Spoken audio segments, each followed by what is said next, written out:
Bismillahirrahmanirrahim. Assalamualaikum warahmatullahi wabarakatuh. Kisah ini tercantum dalam kitab Mukasyafatul Qulub karangan Imam Al-Ghazali. Dikisahkan Umar bin Khattab, salah seorang sahabat dekat Rasulullah, menangis di depan pintu rumah Rasulullah Sallallahu Alaihi Wasallam. Karena mendengar suara Umar bin Khattab berada di luar, maka Rasulullah segera keluar dan bertanya kepada Umar bin Khattab, "Wahai Umar, mengapa engkau menangis?" Kemudian Sayyidina Umar menjawab, "Ya Rasulullah, bersamaku ada seorang pemuda yang telah membuat hatiku sedih dan dengan tangisnya."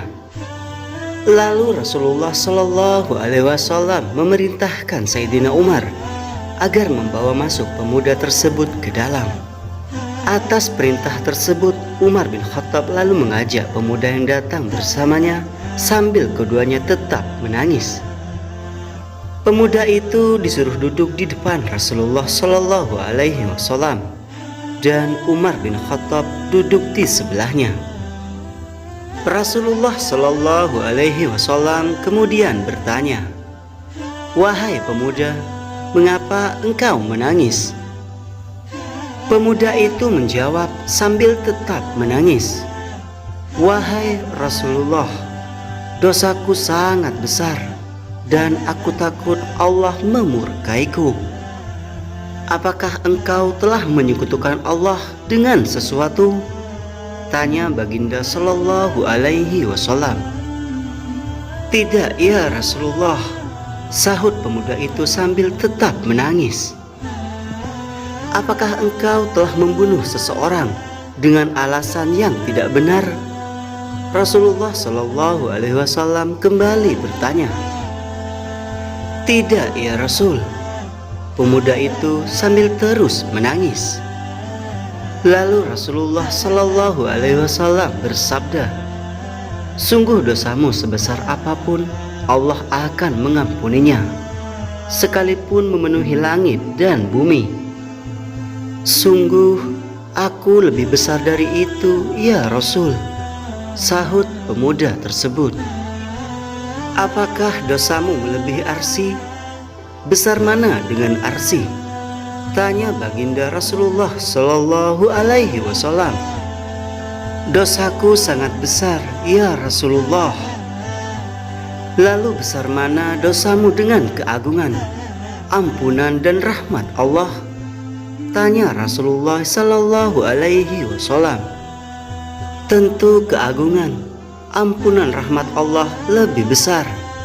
Tetapi dosaku sangat besar ya Rasulullah," jawabnya masih dalam keadaan menangis terisak-isak.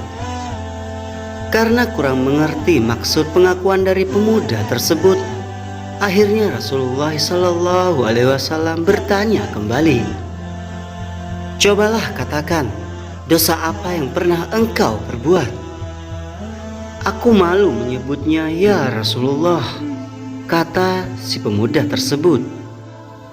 Karena Rasulullah Shallallahu Alaihi Wasallam terus bertanya, pemuda itu pun mengatakan dosanya secara jujur. Maka dengan perasaan malu dan takut, pemuda itu pun menceritakan dosa yang dilakukannya. "Wahai Rasulullah, aku ini seorang penggali kubur sejak 7 tahun yang lalu, hingga meninggalnya putri dari seorang sahabat Ansar. Melihat kecantikan dan kemolekan tubuhnya, nafsu birahiku memuncak. Setelah kuburan sepi, kubongkar kuburnya dan kutelanjangi mayat gadis tersebut. Setelah kucumbui, nafsu birahiku tak dapat kutahan, lalu kusetubuhi. Saya terkejut. Tiba-tiba gadis itu berkata, 'Tidakkah engkau malu kepada Allah? Pada hari Allah menghukum orang-orang yang berbuat zalim, sementara engkau menelanjangiku dan menyetubuhiku di antara orang-orang yang telah mati. engkau membuatku dalam keadaan junub di hadapan Allah." Mendengar pengakuan dari si pemuda itu, Rasulullah Shallallahu Alaihi Wasallam segera bangkit berdiri dan meninggalkan seraya berseru, "Hai pemuda fasik, pergilah, jangan engkau dekati aku. Nerakalah tempatmu kelak." Pemuda itu pun segera keluar meninggalkan rumah Rasulullah Shallallahu Alaihi Wasallam sambil menangis. Ia berjalan dengan arah tak menentu keluar kampung. Sampailah ia di padang pasir yang luas lagi panas. 7 hari lamanya ia tidak makan dan minum. Karena penyesalan dan kesedihan yang sangat mendalam, hingga lemahlah keadaan tubuhnya. Tak kuasa lagi berjalan, lalu kemudian jatuh tersungkur di tempat tersebut. Di atas padang pasir ia bersujud kepada Allah, lalu berdoa dan memohon ampunan dalam tangisnya. "Ya Allah, aku adalah hamba-Mu yang telah berbuat dosa besar. Sekarang aku datang ke pintu-Mu agar Engkau berkenan menjadi penolongku di sisi kekasih-Mu. Sungguh Engkau Maha Pemurah kepada hamba-hamba-Mu, dan tiada tersisa harapanku kecuali kepadamu. Ya Allah, sudilah menerima kehadiranku.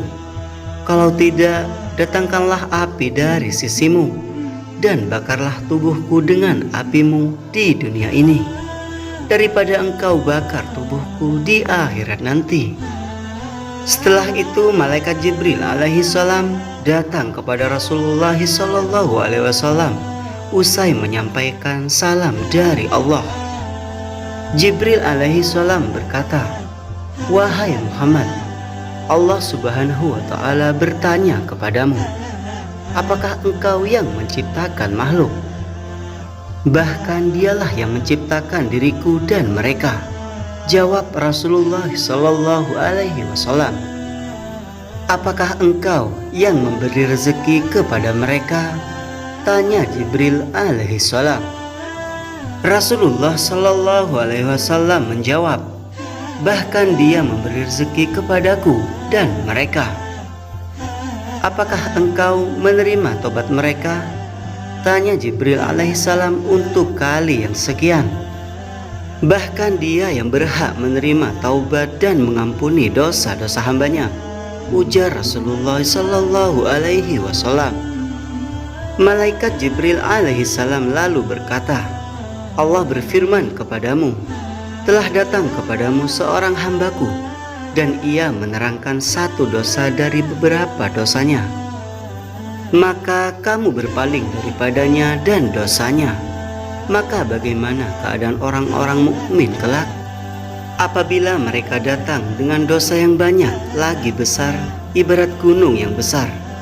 Engkau adalah utusanku yang aku utus sebagai rahmat untuk seluruh alam. Maka jadilah kami orang yang sayang menyayangi pada semua orang yang beriman, menjadi penolong bagi orang-orang yang telah berdosa, dan memaafkan keterlanjuran dan kesalahan mereka. Karena sesungguhnya aku telah mengampunkannya, menerima taubatnya dan dosanya." Kemudian Rasulullah Shallallahu Alaihi Wasallam mengutus beberapa sahabat, maka mereka menemui pemuda tersebut, lalu memberikan kabar gembira kepadanya dengan maaf dan ampunannya. Lalu mereka membawa pemuda tersebut berjumpa dengan Rasulullah, yang mana ketika itu beliau sedang menunaikan sholat maghrib, dan mereka pun bermakmum di belakangnya. Ketika Rasulullah Shallallahu Alaihi Wasallam membaca surat Al-Fatihah yang dilanjutkan dengan surat At-Takatsur, sampai baginda membaca hatta zurtumul maqabir, maka berteriaklah pemuda itu dengan keras, lalu langsung terjatuh. Ketika selesai sholat, mereka dapati pemuda itu telah meninggal dunia. Mudah-mudahan Allah menerima taubatnya. Wallahu a'lam bishawab. Semoga kisah ini bisa bermanfaat untuk kita semua. Assalamualaikum warahmatullahi wabarakatuh.